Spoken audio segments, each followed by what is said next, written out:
Okay, we're going to take a look at one other aspect of function notation here. In the last video, we looked at something like this, where f of x equals 3x plus 9.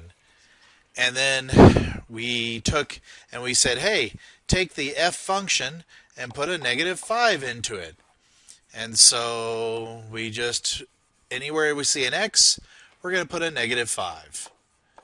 And so that gives us, we got to do PEMDAS, so 3 times negative 5 is negative 15 plus 9.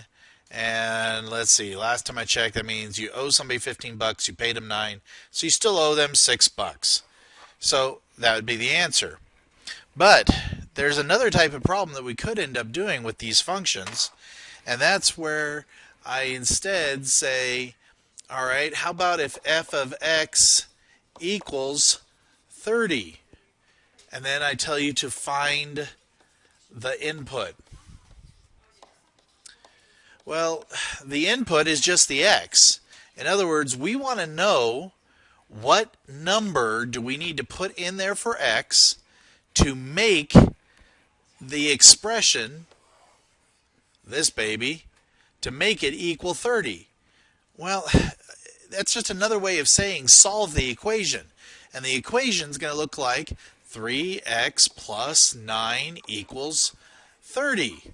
And hopefully you're comfortable solving that equation because it's really not that bad. So we're just going to say, all right, we've got to subtract 9 from both sides. If you don't know the sides, we'll just do that.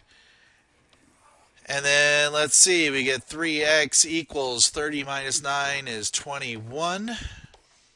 So now we got 3 times x, so we're going to go divide by 3, we're going to go divide by 3, x equals 7.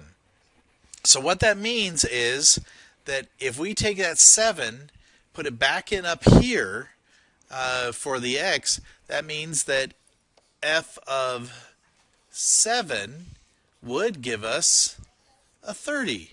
So if we plugged 7 into this expression, we would end up with 30. We'll try one more real quick. Let's try something like g of x for George.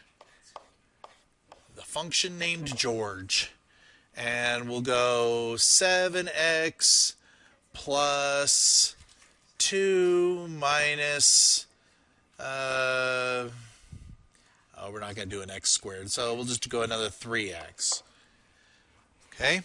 So again, I could say something like, g of 5, and we just put a 5 in place of both the x's. But instead, if I go, what's g of x equals 20? All right? So that means that we are going to take this expression here, and 7x plus 2 minus 3x equals 20.